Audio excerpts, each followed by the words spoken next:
All right, I am doing some breakfast cooking, batch cooking kind of throughout the next few days. So right now my plan is to make some of these like pigs in a blanket for the kids. Now I ordered the family size of these, but Walmart was out of it and they subbed this for me. So we will give it a whirl. So basically, well, I'll show you after I get it all wrapped. So that was really easy. I know it's not the healthiest, but at least the sausage will be a good protein for the kids in the morning, and then I can serve this with fruit or yogurt or fruit and yogurt. I'm trying to get more protein into my kiddos because they just, by the time dinner rolls around, they're not eating much. So yeah, so these are going to go in the oven at 375 for 11 minutes, and then I will show you what I get. And I figured I'd serve like one or two depending on what I was giving them for breakfast. Like Annie will have one, the older kids might have two with like fruit, yogurt, side of oats, something like that, or even a smoothie. So I think that was 22, so that's 11 servings. Yeah, 11 servings here. So that should be a couple of days, maybe 3 days of breakfast. All right, and there we have it. So those are done. I put them in for 12 minutes. Easy peasy, and then I can put out some maple syrup for them to dip it in. All right, so now it's a squishy. No, it's not. Right here. Oh, okay, it probably froze a little bit in the fridge. Okay, so now Isabella and I are going to make a big batch of zucchini muffins, like probably like 6 times the amount. But we went on a field trip and got a bunch of zucchini, and I wanted to make zucchini bread and zucchini muffins.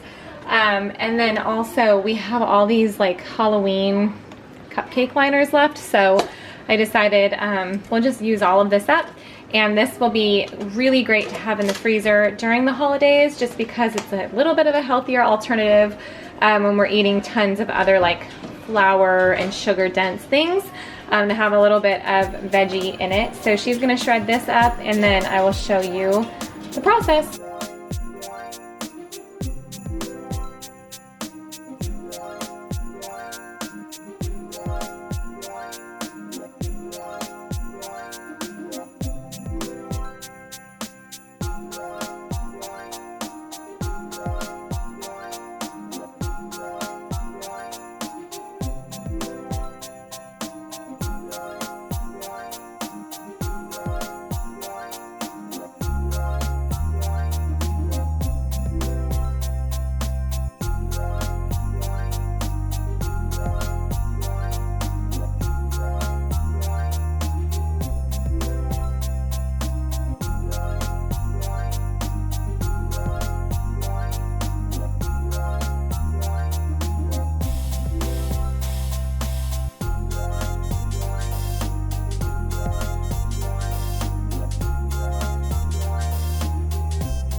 Alright, here's what we have left.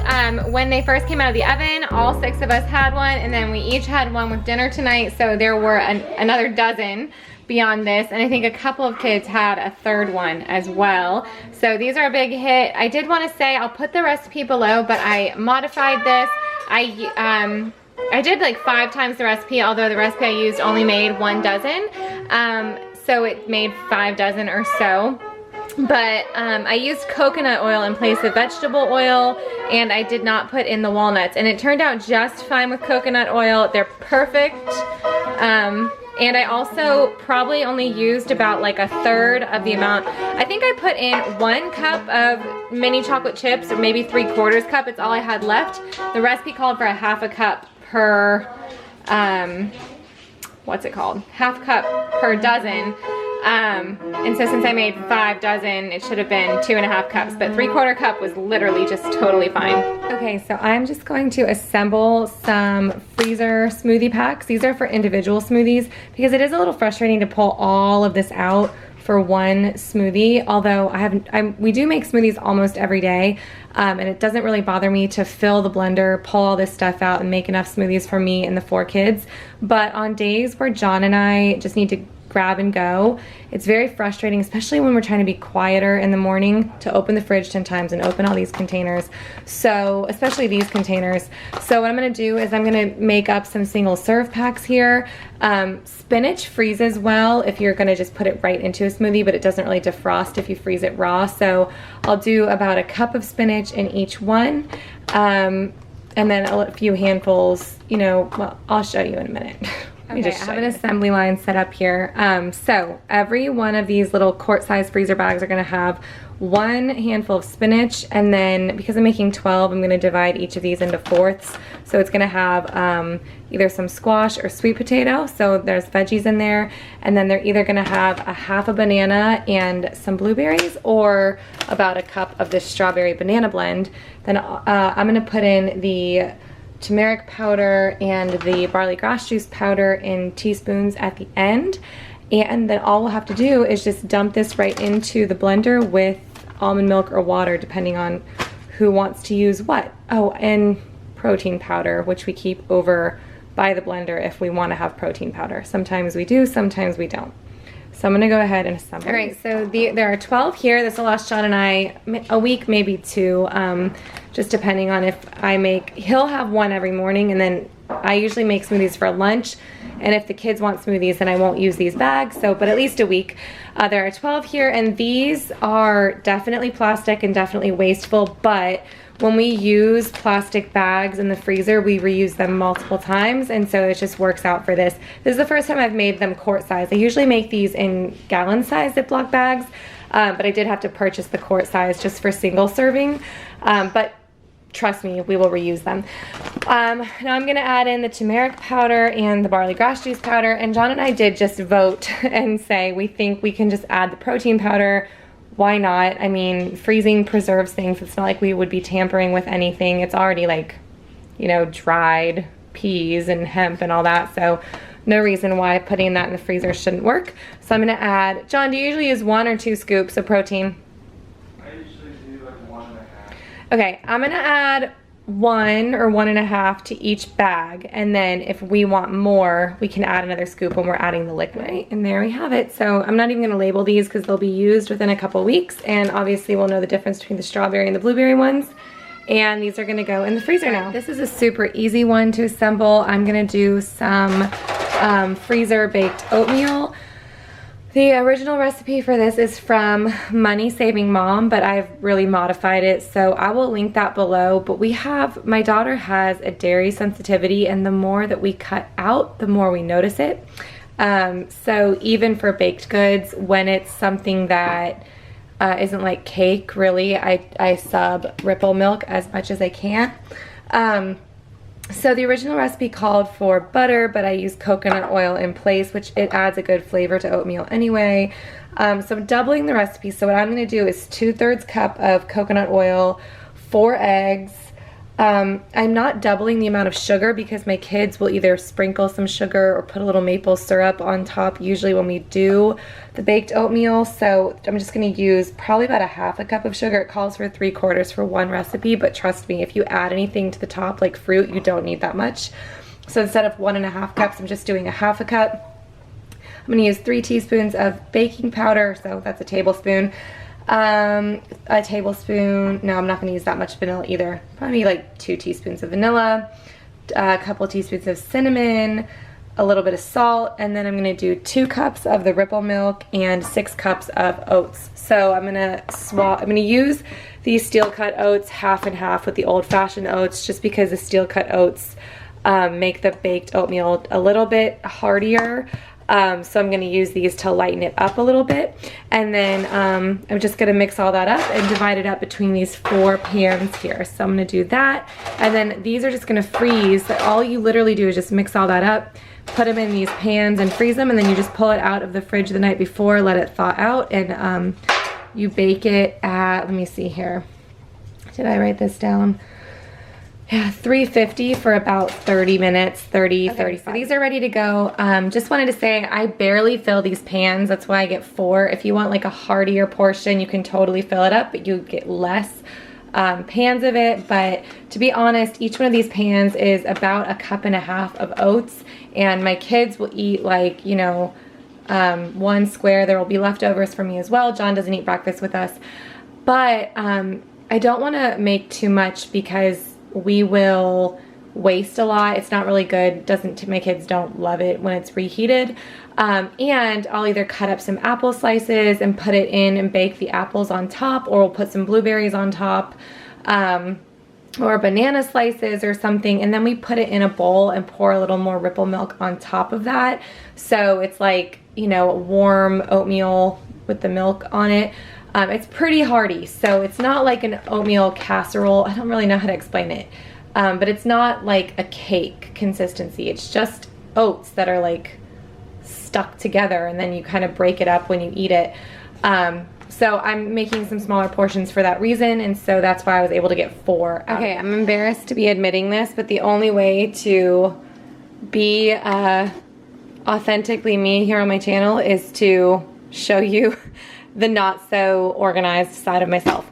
My sink is so full of dishes, and I do not feel like washing them right now. I just got home and I'm tired. So I'm just filled up this big stock pot with the veggies that I need to soak. So I've got celery, carrots, got 4 cucumbers, and then just a 3-pound bag of apples in there. This is a pretty big one. And I'm going to add my thieves cleaner. All of these soak for just about 2 minutes, so it's perfect. It's not like I've got berries or anything in here, so all of these would go in the sink at for the same amount of time anyway, so just making it easier on myself right now. I didn't think about the fact that this would float, so I'm gonna have to hold this down for a couple of minutes, but still better than doing dishes. All right, I have these drying now. I'm just gonna cut a few of these up for the kids, like maybe 3 of them. I'll have them cut and ready in the fridge, and then these other ones I'll just put in our fruit rack. I'll cut a couple of these as well, and then I'll have a couple more ready to cut. We've got some hummus ready to go in the refrigerator as well, and then I'll just cut these up and put them in the same container as well. All right, there we go. So I was super lazy and I just cut these in slices, but that's actually how John and I eat them, and I've got plenty of stuff for the kids, so but I do have more cucumbers if I need to slice them up for them, but that's how I like to dip them in hummus.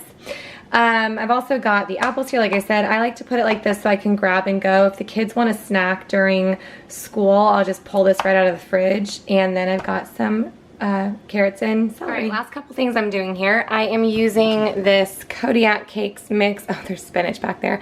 And I'm using the recipe on the back to make some chocolate chip cookies. They call for oats, which is why I left these out. And I'm not using as many chocolate chips as they say. We just have a few chocolate chips left there. It's a good option to have. The reason I'm doing this is just because it is the Christmas season, and there are just tons and tons of sweets all over the place, and this is gonna like beat the urge to grab some. I mean, it's definitely not healthy, but it's a better option, and to be honest, these are more filling because they are like made with the protein mix. These are a little more filling, so I eat less of them, and John eats less of them, and I don't mind putting these in the kids' lunches as a fun treat. But they're better than grabbing like a holiday chocolate or candy, in my opinion, but whatever. So I've got this softening. I'm going to make that. I'm just going to hard boil some eggs. So I'm going to mix up the cookies while these are boiling, and then while the cookies are cooling, I will